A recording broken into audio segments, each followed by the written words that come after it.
ৰূপহী হাটৰ তেলিয়া চাপৰি টুপৰ আব্দুল গোহৰ চাহাবৰ আজি 5 বজাত হাজাৰ হাজাৰ লোকৰ উপস্থিতিত জানাজা নামাজ সম্পন্ন হয়। উক্ত জানাজা নামাজত উপস্থিত থাকে ৰূপহী হাটৰ প্ৰাক্তন বিধায়ক আব্দুল আজিজ চাহাব। তেখেতৰ মৃত্যুত অঞ্চলজুৰি শোকৰ ছাপ পৰিছে।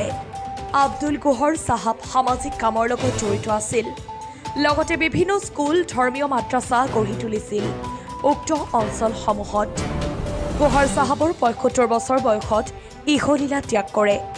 তেখেতৰ কাৰণে ৰাইজে মহান আল্লাহৰ ওচৰত দোৱা কৰে যে তেখেতে যাতে জান্নাত নসিব হয়। নিউজ ডেস্ক ৰিপৰ্ট বটদ্ৰা লাইভ।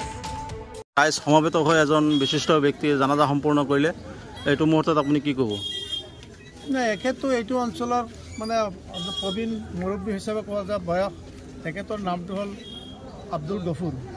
তেখেত ইৰিগেশ্যনত চাকৰি কৰিছিল, ইৰিগেশ্যন ডিপাৰ্টমেণ্ট চাকৰি কৰিছিল, ৰিটায়াৰ্ড হৈছে। কিন্তু সামাজিক কামতো তেখেতে জড়িত আছে, মছজিদ মাদ্ৰাছাৰ কামতো আছে, সমাজৰ লগতো জড়িত আছে। বয়স এবাউট 75 ইয়াৰ্ছ হৈছে। গতিকে সেইকাৰণে এই অঞ্চলৰ যিমান মানুহে খবৰ পাইছে চব মানুহবিলাক আহিছে জানাজা। তেখেতক শেষভাৱে দোৱা এটা কৰি দিলে, আল্লাহ তাক মানে জান্নাতুল ফেৰদাউছ নসিব কৰক। অৱসৰপ্ৰাপ্ত তেখেতে সামাজিক ধৰ্মীয় কামত নিয়োজিত আছিল না? আছিল। সামাজিক কামত, ধৰ্মীয় কামত, চব কামতে জড়িত আছিলে। এই তেখেতৰ ঘৰৰ ওচৰত যিটো মছজিদ বনাইছে, মই তেতিয়া বিধায়ক আছিলোঁ। মোৰ বিধায়ক পুঁজিৰ পৰাও সহায় কৰিছিলোঁ। সেই সময়ত মই তেখেতক দেখিছিলোঁ এই মছজিদ কৰাত তেখেত চিৰিয়াছলি ইটা বালি নিজ হাতেৰে টানা। আজি ইমামে সাক্ষী দিলে জানাজাৰ সময়ত, ইমাম চাহাবৰ পৰা মই জানিলোঁ যে তেখেতে কামবিলাক, যোগালীৰ কামবিলাক নিজেই কৰিছিল মছজিদৰ কাৰণে। মানুহজনৰ নাম আব্দুল গফুৰ। তেখেত সৰুৰে পৰাই যেতিয়া তেওঁ বুজমান হৈছে তেতিয়াৰ পৰাই তাৰমানে সমাজৰ কামৰ লগত জড়িত।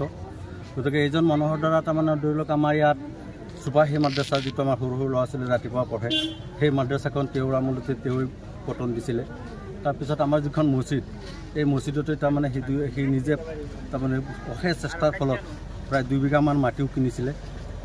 আমাৰ তাৰমানে সামাজিকভাৱে সম্পূৰ্ণ হিচাপে জড়িত আছিলে। যিকোনো কামতে আমি সামাজিক হিচাপে তাক মাতিছোঁ, পাইছোঁ।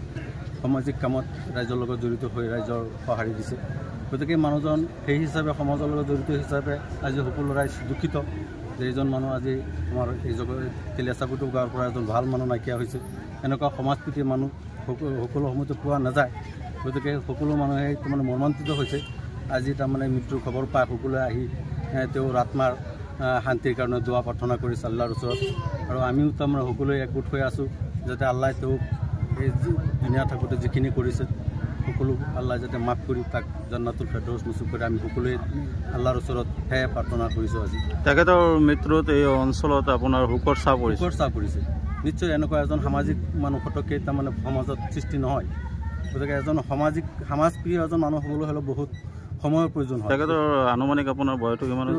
আনুমানিক বয়স মানে 75 ইয়াৰ্ছ হ'ব। তেওঁৰ চাকৰিৰ পৰা ৰিটায়াৰ হৈছে আজি প্ৰায় 8-9 বছৰ হ'ব। তেখেতে এইটো জগতত ল'ৰা সন্তান মানে আমি জনামতে তেওঁ 7জন ল'ৰা আৰু 6জনী ছোৱালী এই জগতত থৈ গৈছে।